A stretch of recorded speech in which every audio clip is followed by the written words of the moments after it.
Hi, this is Coach Mela once again, and this is your love hack number 2. May question ako.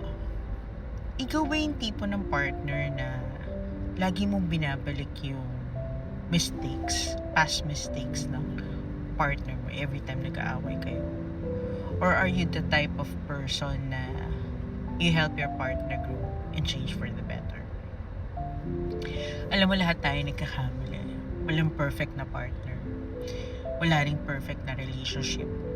Pero alam mo ba kung ano yung nagpapatatag sa isang relasyon? Hindi naman yung dami ng tama. Hindi rin yung ability mo magpatawad or magbigay ng unlimited chances to change. This is your capability to understand where your partner is coming from. And then, forgive. Okay. Kung palagi mo kasing binabalik yung mga lumang pagkakamali sa bawat away nyo, parang hindi mo na rin binibigyan ng chance yung partner mo maging mabuting tao. So forgiveness doesn't mean you tolerate repeated disrespect.